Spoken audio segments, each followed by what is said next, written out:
Descobertas assombrosas no Japão nos fazem repensar a história. O Japão, que é um país com uma história rica, lar de incríveis estruturas megalíticas dos tempos antigos, há muito esquecidos. Essas construções monumentais, elaboradas com uma precisão surpreendente e alinhadas com fenômenos astronômicos, sugerem que uma civilização tecnologicamente avançada possuía conhecimentos e habilidades complexas. Entre a floresta estão enormes blocos de granito que pesam 800 toneladas, esculpidos com uma precisão extraordinária, ao lado de imensos túmulos cercados por fossos cheios de água que nunca foram escavados. Vestígios de ferramentas de usinagem e pedras monolíticas esculpidas de forma intrincada servem como lembranças de blocos encontrados que até hoje não podem ser movidos de seu lugar usando tecnologia moderna.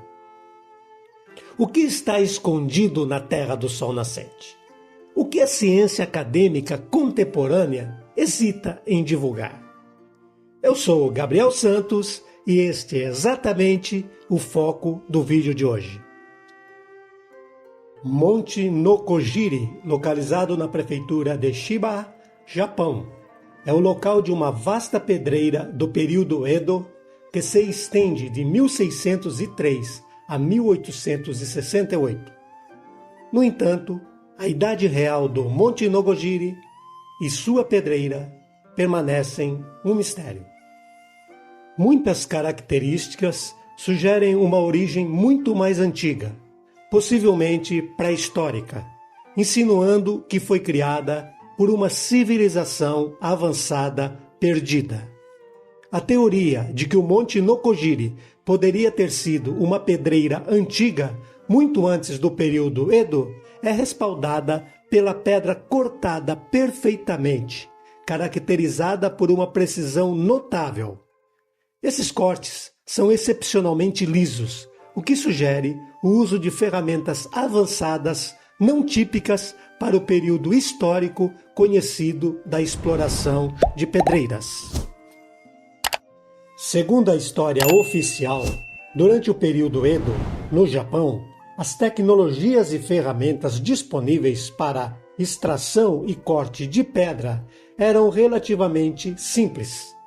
Utilizavam-se ferramentas como cinzéis, martelos, cunhas e estacas. Ao compararmos essas ferramentas e métodos tradicionais com os cortes precisos e semelhantes aos de máquinas observados em algumas pedras antigas, como no Monte Nokogiri, percebe-se uma disparidade nas capacidades das pessoas que viveram naquela época. Também devemos considerar a incrível altura dessas paredes, que em alguns lugares alcançam aproximadamente 30 metros. A precisão dos cortes antigos sugere o uso de tecnologias capazes de produzir consistentemente cortes retos e perfeitamente lisos, independentemente da altura. Isso é difícil de alcançar com as ferramentas primitivas mencionadas anteriormente. Curiosamente, os cortes precisos de pedra no Monte Nokogiri se assemelham de forma impressionante aos encontrados em outros locais antigos ao redor do mundo, onde habilidades semelhantes indicam um avançado conhecimento em trabalhar com pedras. Por exemplo, considere o sítio conhecido como Pumapunku, na Bolívia. A complexa alvenaria de pedra neste local é famosa por sua precisão notavelmente detalhada. Os cortes e furos nestas pedras são tão finos e precisos que levaram alguns a ponderar sobre a possibilidade de tecnologias avançadas de corte de pedra pré-históricas, possivelmente anteriores à civilização Inca. Se Pumapunku foi construído por uma civilização avançada e mais tarde herdado pelos Incas, poderia ser possível que a pedreira no Monte Nongojiri originalmente pertencesse a uma civilização ainda mais antiga e avançada? Neste local foram descobertas características peculiares. Por exemplo, ascensões onde estradas precisas e arcos meticulosamente esculpidos são diretamente integrados à rocha da montanha. Essas realizações são verdadeiramente monumentais. A anomalia mais intrigante deste lugar são as várias incisões verticais que são perfeitamente paralelas entre si. Se você já explorou monumentos megalíticos pré-históricos encontrados na China, esses cortes verticais podem lhe parecer familiares. Mostramos a você essas mesmas incisões em várias localizações inexplicáveis na China, como na pedreira de Yanshan, onde enormes blocos de pedra foram esculpidos nas falésias, além das extensas redes de cavernas de Lunan e Huashan.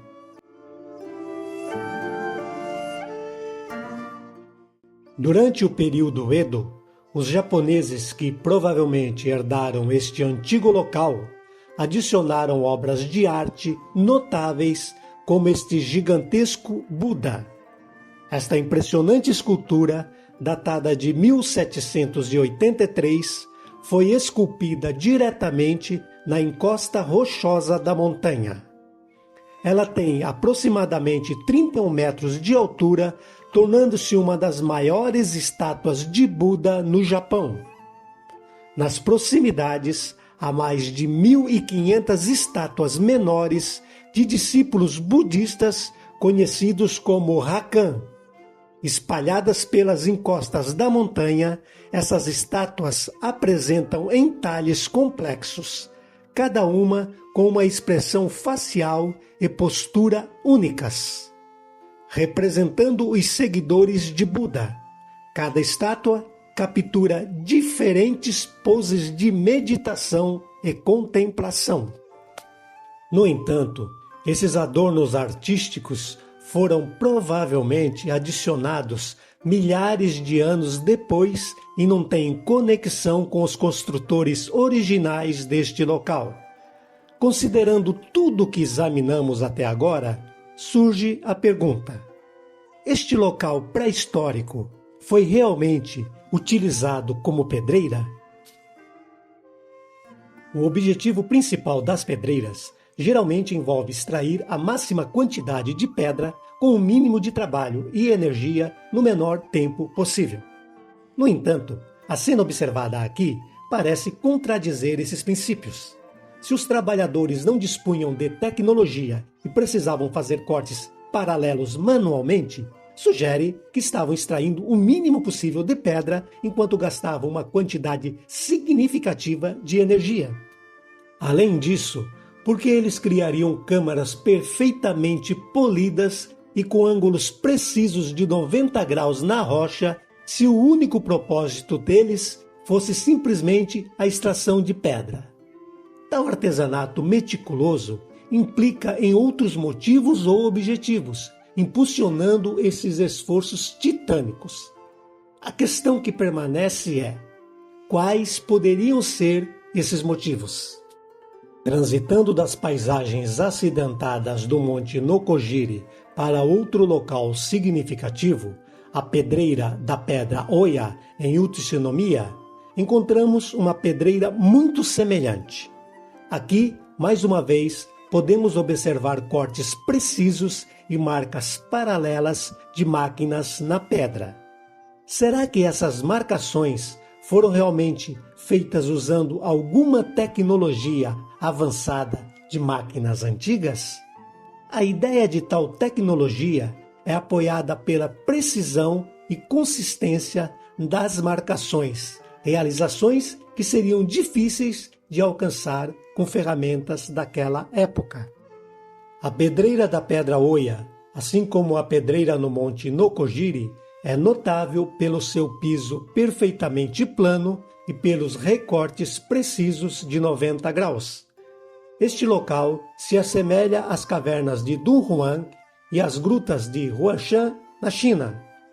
Mas como isso é possível, considerando a distância entre a pedreira de pedra Oya, no Japão, a esses locais no centro da China? A distância entre eles é de aproximadamente 1.800 quilômetros, sem contar as distâncias adicionais que podem ser acrescentadas como rotas terrestres ou marítimas necessárias para viagens reais entre esses dois lugares. Talvez todos esses locais tenham sido construídos pela mesma civilização global que possuía tecnologias avançadas e conhecimentos complexos, permitindo-lhes construir essas estruturas megalíticas massivas. Não se sabe o que causou o desaparecimento dessa civilização, mas provavelmente foi um evento catastrófico. Essa teoria abre possibilidades fascinantes sobre conexões globais e influências antigas que poderiam ter moldado civilizações em continentes diferentes. Explorar esses mistérios interconectados pode proporcionar compreensão mais profunda sobre nossa história humana compartilhada e as realizações tecnológicas de nossos antepassados.